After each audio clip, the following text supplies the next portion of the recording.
All right, I'm back. We are on the bottom of page 233 now. We're going to do problem B. So we're still trying to find and sketch the trace of the surface in the given plane. So we're just going to get down to it because it's a very similar problem. So if x is equal to 4, I would get 16 minus 9y squared equals z squared. I'm going to rearrange it and say it is, what am I going to say? I'm going to say 9y squared plus z squared. So I added 9y squared to both sides, but I'm like moving things around. 16, but it should be equal to 1. So I'm going to say, oh, is this one gross? Oh, no, it's not really gross.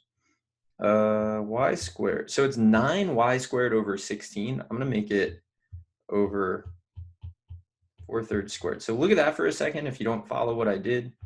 Hopefully I did it right. I'll check it over in a second. So I divided by 16. I got 9 over 16 times y squared, but I want y squared by itself. So I inverted the fraction to be 16 over 9. And then I know that that's b, I guess, squared because 4/3 is less than 4. So now I'm going to parameterize this. So I know that x has to be 4. I know that y has to be something and z has to be something. Which if you're watching, that's how I always parameterize. I like write down the one that's constant and then I like think it through. So I know that y is going to be, I'm going to put y with cosine. So 4/3 cosine of t, and then this will be 4 sine of t. Okay, and when you have the parametrics for a conic, I'm of the opinion that it's a little easier to graph. So this will be y and this will be z. And then I know I can go 4/3 in either direction on the y-axis, and I can go 4 in either direction on the z-axis. So let's put those in. 4/3, negative 4/3. I mean, you can't really vary it up on either side, so I don't know why I insist upon labeling both the positive and the negative, but I do. And then I'm going to graph it in this weird-ish green color. And there we go. Oh, I forgot to label what plane are we even in, right? It looks like we're in the YZ plane right now, but we're not because I forgot to label it as x equals 4. All right, not bad. So I am, at the end of this video, going to go back into GeoGebra and see how we did. And if I get them all wrong, it depends on how long I feel like the video is, whether you see me fix it or not.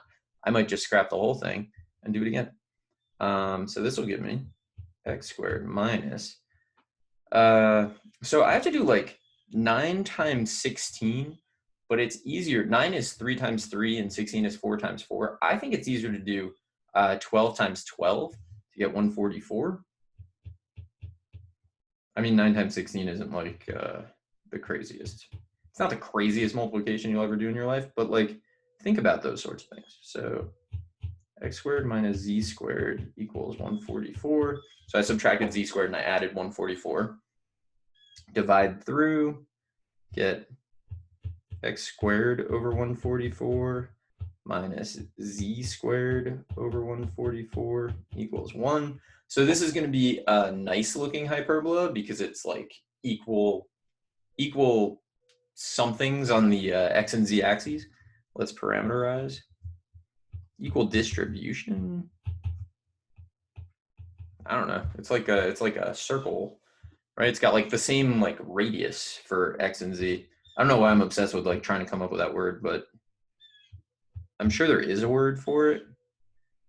All right, 12. So it's going to be eating the x-axis in this case. First time I got to do that.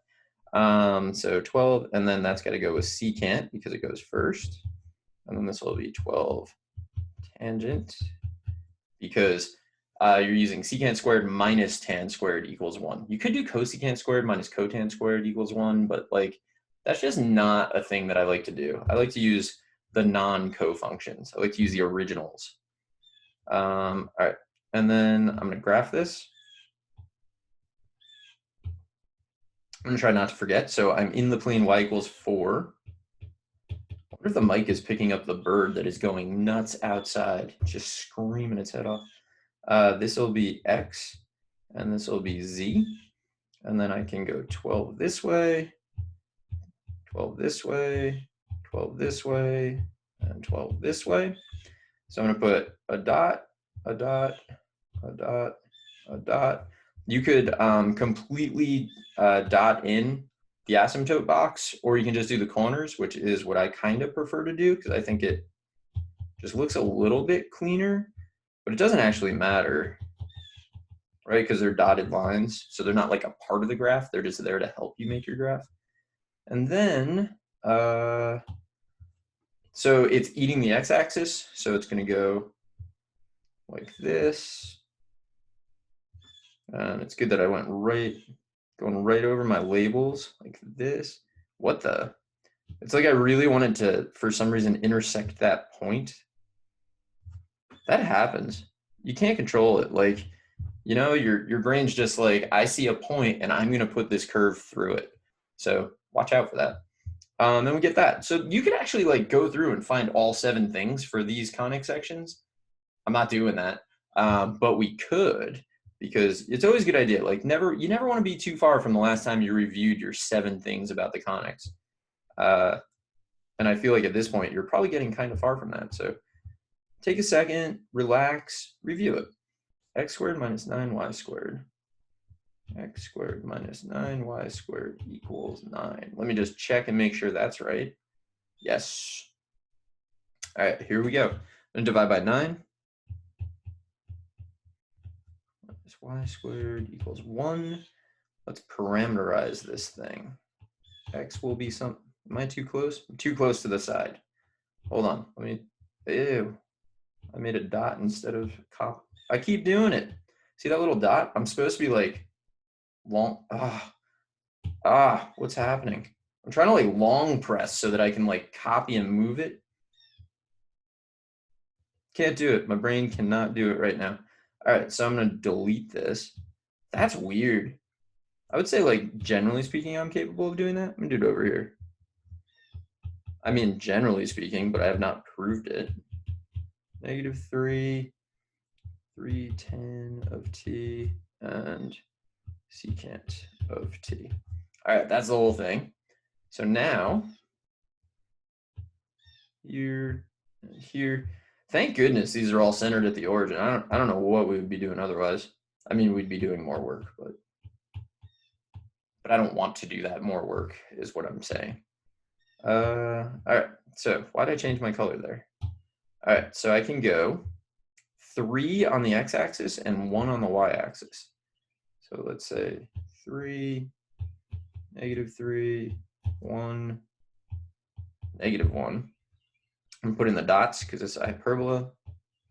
So I need to be able to make my asymptotes. Let's go with this color for the asymptotes. And then what's it going to be eating? So x comes first, so it eats the x-axis. I encourage you to like physically do that to decide which axis it intersects. It just gets it into your brain faster. If you like connect that like weird sort of embarrassing physical motion with the actual result. So I get this, and then I'll get this. Whoa.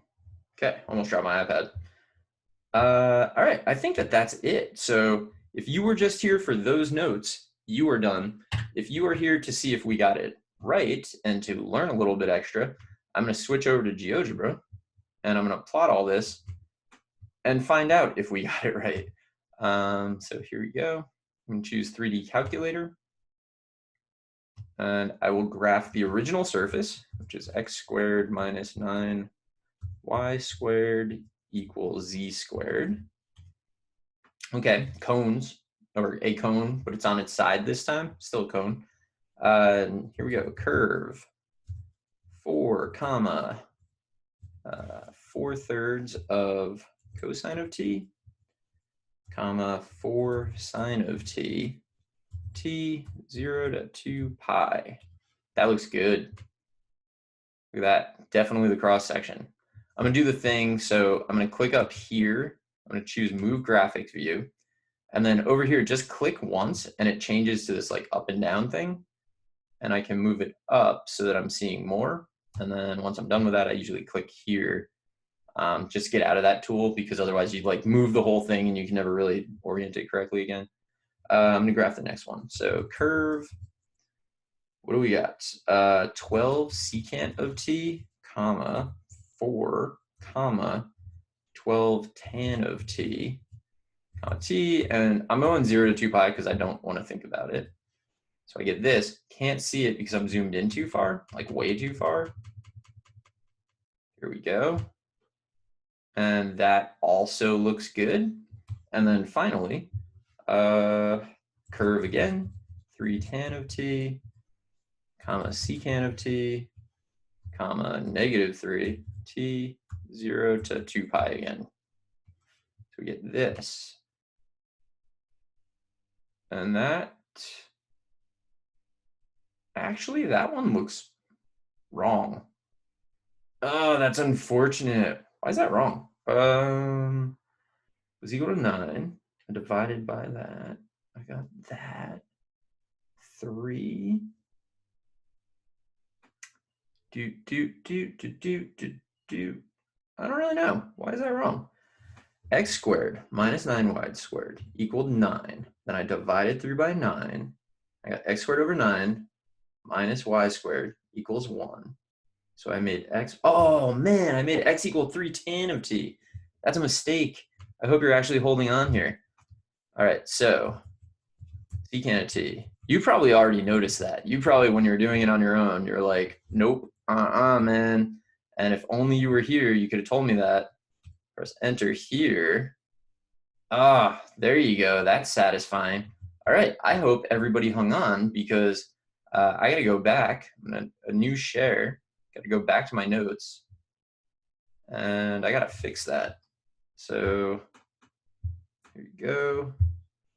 So I guess what I'll do is in the next one, I'll like mention that. So then this is like all wrong, right? Because I did 3 on the, well, no. Okay, so just my equations are wrong because I think I was saying everything right, but just doing everything wrong. So that's weird. I don't even know if I was saying everything right, but I gotta fix this. So eraser tool here. I'll do it in a different color. Let's do it in red, right? The universal color of you messed up. So it should be 3 secant of t, and then this should be tan of t. You know what I'm gonna do? I'm just gonna take a peek at my GeoGebra thing and make sure that that's right. 3 secant and then tan. Yes. All right.